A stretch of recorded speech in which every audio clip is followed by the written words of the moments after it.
হাওড়া ব্রিজকে কি সত্যি একটা চাবি দিয়ে মাঝখান থেকে খুলে দেওয়া যায়? হাওড়া ব্রিজের উপর দিয়ে একসময় ট্রাম চলতো। হাওড়া ব্রিজ তৈরিতে কি ভূমিকা রয়েছে রতন টাটার পূর্বপুরুষদের? কিভাবে একটাও নাটবল্টু অথবা পিলার ছাড়া তৈরি করা হয়েছিল 2313 ফুট দীর্ঘ এই হাওড়া ব্রিজ? হাওড়া ব্রিজ তৈরির আগে কি সত্যি গঙ্গা দুধারে মানুষের কঙ্কাল পোতা হয়েছিল? আর হাওড়া ব্রিজকে কি সত্যি রোজ 12টার সময় বন্ধ করে দেওয়া হয়? কলকাতা তথা ভারতবর্ষের অন্যতম আশ্চর্য এই হাওড়া ব্রিজ নিয়ে আজকের এই ভিডিও। এই সেই হাওড়া ব্রিজ যা দিয়ে প্রতিদিন 1 লক্ষ গাড়ি আর 10 লক্ষ মানুষ যাতায়াত করে। ইংরেজ আমলে তৈরি এই ইঞ্জিনিয়ারিং মডেল আজও অবাক করে তোলে আধুনিক বিজ্ঞানকে। বন্ধুরা, আজ এই ভিডিওতে আমরা চেষ্টা করব হাওড়া ব্রিজের সমস্ত রহস্যের সমাধান করার। कोलकाता में एंट्री के लिए ब्रिटिश काल के इस आइकॉनिक ब्रिज से गुजरना भी एक अनुभव है। यह ब्रिज इंडिया की सबसे बड़ी लीवर ब्रिज और सबसे व्यस्त ब्रिजों में से एक ब्रिज है। जब ये ब्रिज पूरा हुआ तब ये देश का पहला और दुनिया का तीसरा ऐसा ब्रिज था। हावड़ा ब्रिज की सबसे बड़ी खासियत ये है कि ये ब्रिज जो है वो पूरी दुनिया से कोलकाता को जोड़ता है। শুরুতে পিছিয়ে যাই আজ থেকে প্রায় 150 বছর আগে। ততদিন হুগলি নদীর দুপারে অর্থাৎ কলকাতা আর হাওড়ায় জমিয়ে ব্যবসা করছে ইংরেজরা। তৈরি হয়ে গেছে হাওড়া রেলওয়ে স্টেশনও। তবে সমস্যা হচ্ছে এদিক থেকে ওদিকে যেতে গেলে ভরসা শুধুই নৌকা। কিন্তু শুধু নৌকার উপর ভরসা করে কি ব্যবসা বাড়ানো সম্ভব? তাই তো 1974 সালে অনেক ঝড়ঝাপটা পেরিয়ে 22 লক্ষ টাকা খরচ করে তৈরি করা হলো প্রথম হাওড়া ব্রিজ। ব্রিজটা বানিয়েছিলেন ব্র্যাডফোর্ড রেসিলি। তবে 1 মিনিট, এই হাওড়া ব্রিজটা মোটো আজকের এই দানব আকৃতির ব্রিজ ছিল না তখন। ওই হাওড়া ব্রিজ ছিল আদতে এক মাঝারি মাপের পন্টন ব্রিজ। পন্টন ব্রিজ এটা আবার কি? এখনই বলছি। মূলত একটার পর একটা নৌকো পরপর সাজিয়ে তার উপর কাঠের পাটাতন পেটে ব্রিজ তৈরি করা হয়। তাকেই বলে ভাসমান পন্টন ব্রিজ। তাহলে বোঝা গেল নিশ্চয়ই পন্টন ব্রিজ কাকে বলা হয়। কিন্তু এই পন্টন ব্রিজ বানিয়ে যে সমস্যাটা হলো সেটা হলো সারাদিনে 24 বার খুলতে হতো এই ব্রিজটাকে। আর তার কারণ ব্রিজ না খুলে জাহাজ, স্টিমার, নৌকো কিছু যাতায়াত করতে পারতো না। যতক্ষণ ব্রিজ খোলা থাকতো ততক্ষণে ব্রিজের দুই ধারে প্রচুর ট্রাফিক জ্যাম হতো। এইভাবে প্রায় 63 বছর কাটলো। ততদিনে হাওড়া স্টেশন আকারে আরও বড় হয়ে গেছে। ট্রেনের সংখ্যা বৃদ্ধির ফলে লোকের চাপও বেড়েছে।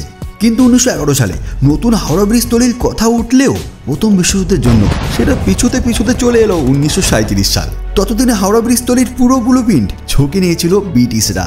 টাকারও জোগাড় হয়ে গেছিল। তাই 1937 সালে শুরু হলো হাওড়া ব্রিজ তৈরির কাজ। কিন্তু কোনো প্রকার নাট বল্টু পিলার ছাড়া নদীর ওপর একটা এত বড় ব্রিজ বানানো কিভাবে সম্ভব? এমন বিপজ্জনকভাবে ঝুলে থাকা সেতু তো যে কোনো সময় ভেঙে পড়তে পারে। আগে না, এখানে কামাল করে দেখালো তৎকালীন ইঞ্জিনিয়ারিং এবং টাটা স্টিল। হিসাব করে দেখা গেল ব্রিজ বানাতে প্রায় 26,500 টন ইস্পাতের প্রয়োজন। আর সেই সময় সদর ইংল্যান্ড থেকে অত ইস্পাত আনা সম্ভব ছিল না। তাই মাত্র 3000 টন ইস্পাত এলো বাইরে থেকে। বাকি 23,500 টন ইস্পাতের যোগান দিল টাটা স্টিল। এই বিশেষ ধরনের ইস্পাতের নাম ছিল TISCRON, মানে ট্রিসকন। নাট বল্টুর জায়গায় এই ট্রিসকনকে রিভেটের মতো বাঁকিয়ে সেই রিভেট দিয়েই একটার পর একটা ইস্পাত পাতকে আটকে তৈরি করা হলো হাওড়া ব্রিজের মূল কাঠামো। এই হাওড়া ব্রিজের কারণে কলকাতায় একবার ভূমিকম্প হয়েছিল, সেটা কি শুনেছেন কখনো? আসলে গঙ্গার মাটি খুঁড়ে স্তম্ভ বানানোর সময় প্রচুর মালপত্র ঢুকে গিয়েছিল নরম মাটির ভিতরে। আর এর ফলে প্রবল ভূমিকম্পের মতো কম্পন হলো কলকাতার বিভিন্ন অঞ্চলে। লোকজন তো রীতিমতো ভয় পেয়ে গিয়েছিল। এদিকে গঙ্গাপাড়ের একটা মন্দিরও এই কম্পনের জোরেই ভেঙে পড়ে গিয়েছিল। তো যাই হোক, এদিকে কলকাতায় তখন হাওড়া ব্রিজ তৈরি হচ্ছে।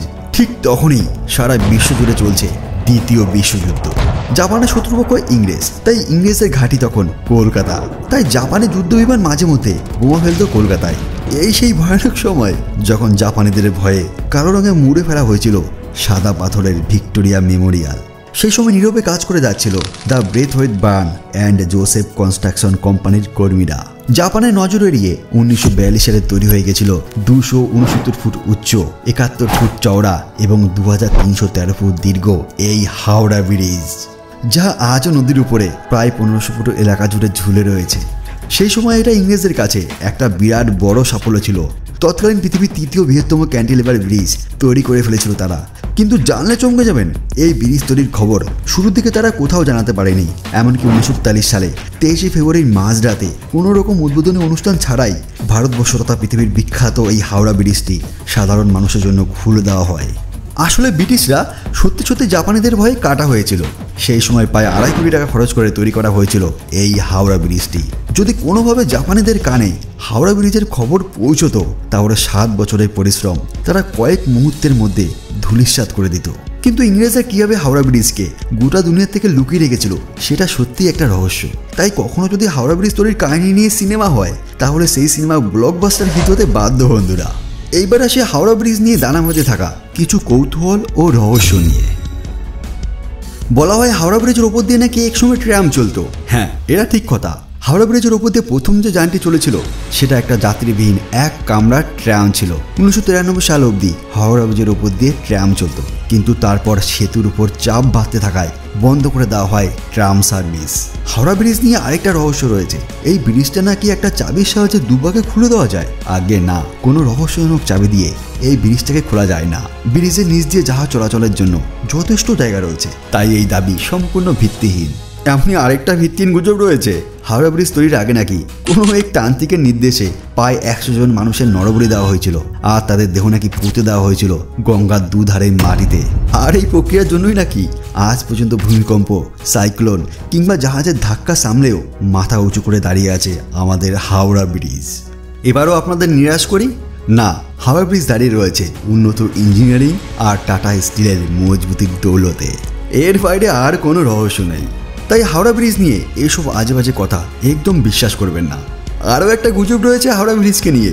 ইঞ্জিনিয়াররা নাকি বলেছিল হাওড়া ব্রিজ যদি কখনো ভেঙে পড়ে তাহলে সেটা 12টার সময় ভেঙে পড়বে, তবে সেটা দুপুর 12টা না রাত 12টা সেটা তারা বলেনি। তাই প্রতিদিন দুপুর আর রাত 12টার সময় 5 মিনিটের জন্য হাওড়া ব্রিজ বন্ধ থাকে।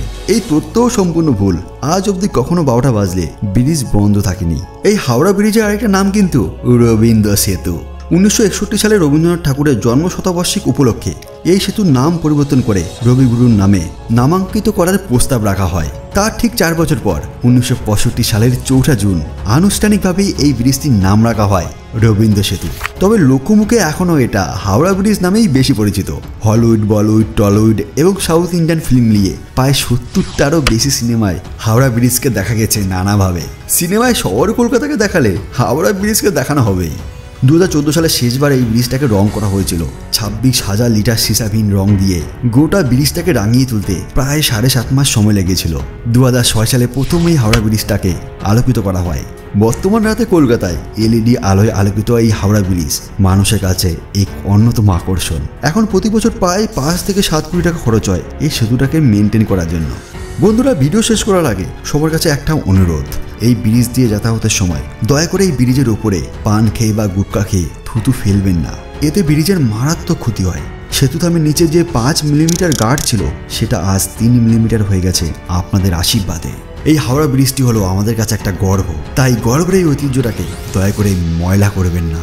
বন্ধুরা, হাওড়া ব্রিজ নিয়ে আপনাদের কোনো মতামত থাকলে কমেন্টে অবশ্যই জানান। আর যদি ভিডিওটি ভালো লেগে থাকে একটা লাইক করে দিন, বন্ধুদের সাথে শেয়ার করে দিন, আর তার সাথে অবশ্যই আমাদের এই ছোট্ট চ্যানেলটিকে সাবস্ক্রাইব করে দেবেন।